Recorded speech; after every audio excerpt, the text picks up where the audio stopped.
Look, I've made some mistakes, but it's okay. It's okay. It's not okay. So last week I made a video about how I bought a business for $0 out of pocket. Pretty nuts, right? I'm allergic. Now, the crazy thing is that there are still teething problems. I did a challenge, I did a course basically on how to buy businesses, but I'm a rookie investor, so I'm likely to make some mistakes. And in this video, I'm gonna go over the mistakes that I have made, some lessons that I learned, and some helpful tips if you are looking to buy businesses not to make the same mistakes that I did. Here are the 4 biggest mistakes I made in the last couple months. Mistake number 1. So you buy a new business, you don't know any of the people, you don't know any of the processes, any of the systems. You basically are not sure how they, in particular, run their operations. And that is what I should have done right off the bat. I should have gotten the SOPs sorted out straight away. Now, what is an SOP? Well, basically, an SOP is a set of super clear instructions there on how to complete complex or basic routine tasks. Essentially, it's a way of figuring out how to know exactly what needs to be done, who does what, how their time is allocated, what different staff members are doing, different activities.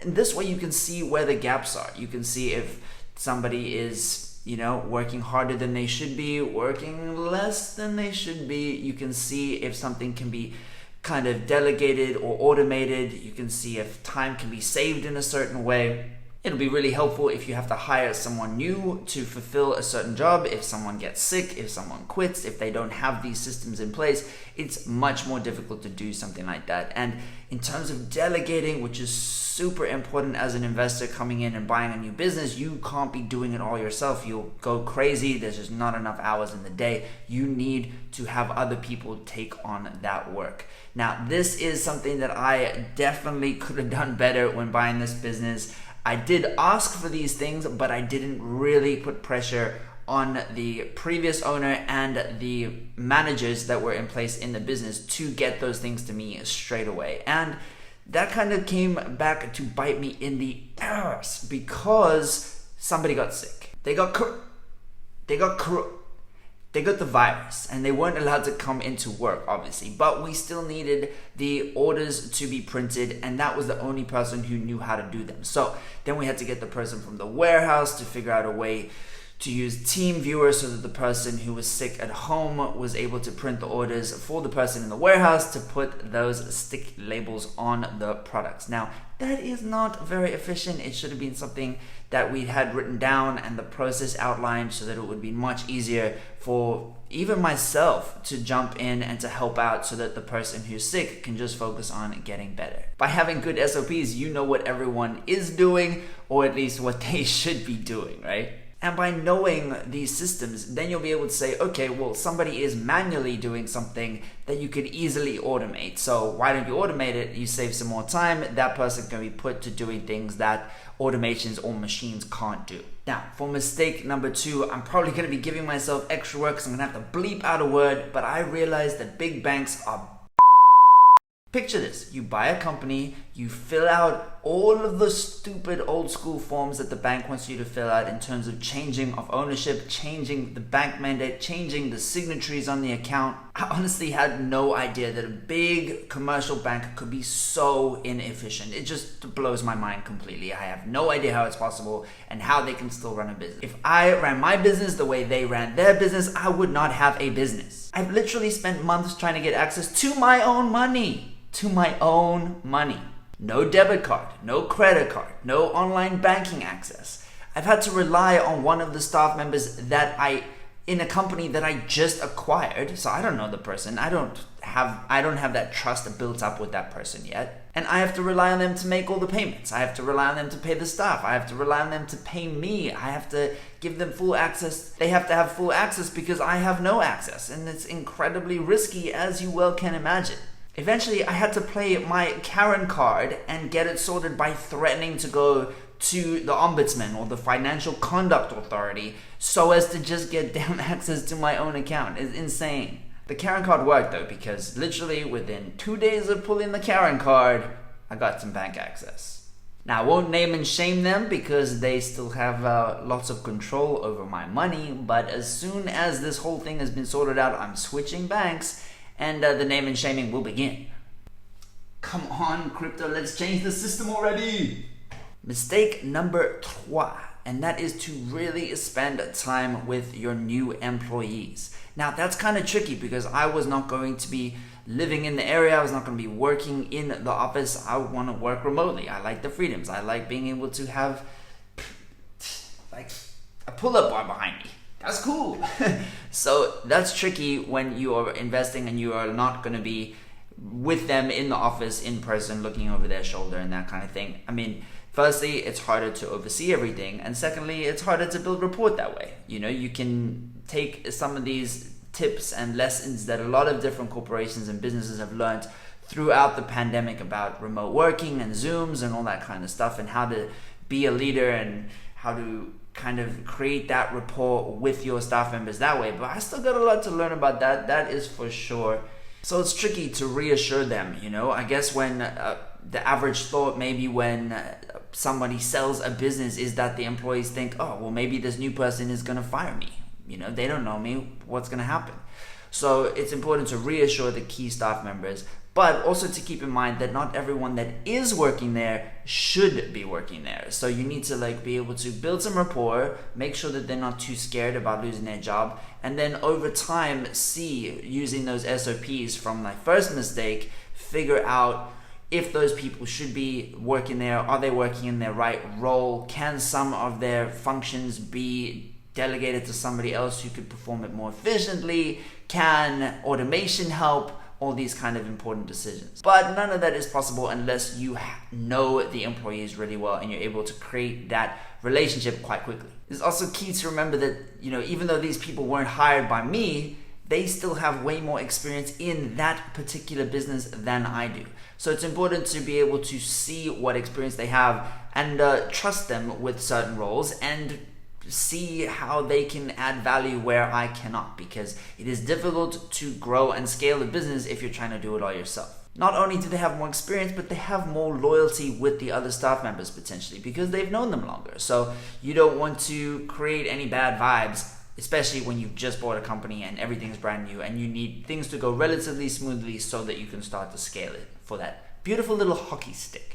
You also don't want the staff to take advantage. So that's kind of tricky because if you're a remote owner, making sure that they don't take the is kind of tricky. So that's definitely something that I'm learning at the moment.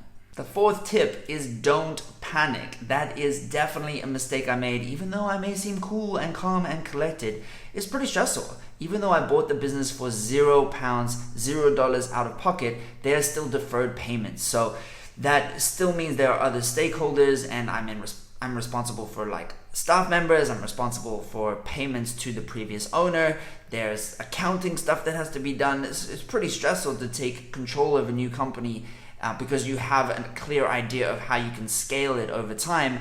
And to do that is a lot of responsibility, it's a lot of pressure, and I got a little flustered. I gotta say, I got a little flustered, especially because as you take over, you are looking through all the systems, you are looking where things can improve, and I saw that one of the systems wasn't working that well. For example, in this situation, the previous owner was using an external Facebook advertising agency, and I've got quite a lot of experience with Facebook ads myself because I worked for an agency myself and I've been doing it for my other businesses, and I could see that that agency was kind of taking some shortcuts. They weren't really pushing ads to find new customers. They were just retargeting people that have already bought the product, and they were just sending them discount codes, right? They're 50% off.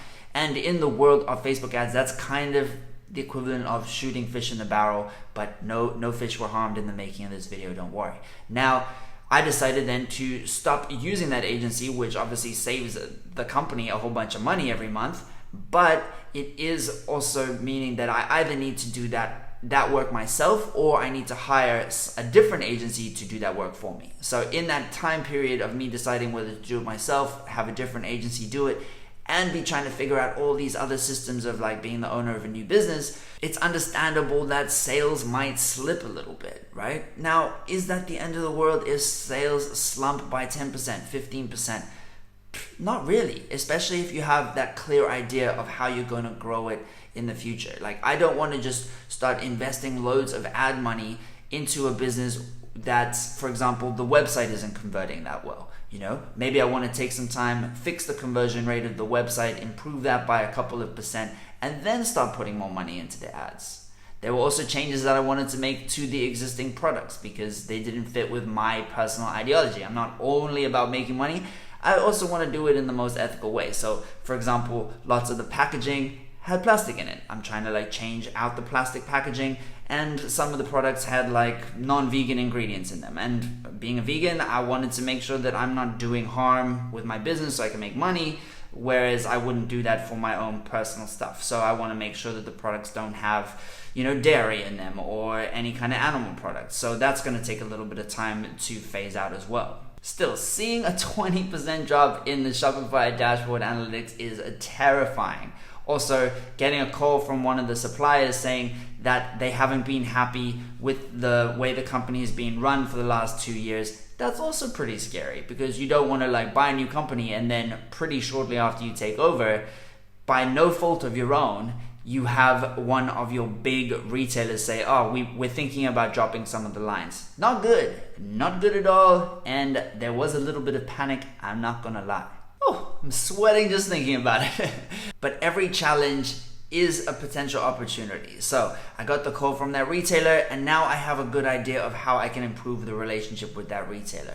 I saw that the sales slumped a little bit after I stopped spending money on Facebook ads, and that's logical for an e-commerce company to have a slump in sales if you're not spending as much on ads. I also had a look at the website and figured out how we could improve that, and figured out kind of how we're going to start using influencers more to push out the sales of the product in a more natural and more organic way as well. Now, I'm definitely still a rookie investor, but I did learn a lot on this epic challenge that I did. I think it was about $50, and I'll pop the link down in the description. It teaches you lots of the fundamentals about how to go about buying a business, how you can fund the business, how you can fund the acquisition, interesting strategies for finding the money, working with a potential investor, working with banks, or negotiating with the owner for favorable terms in terms of seller financing or deferred payments. So definitely worth checking out the challenge. Again, I'll pop the link down in the description. Was this video helpful? Let me know in the comments. And if you'd like to see more videos about all this journey about buying new businesses and making money,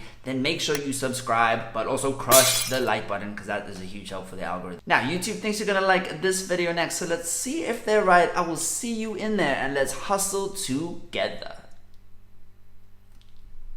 Oh boy, it's hot.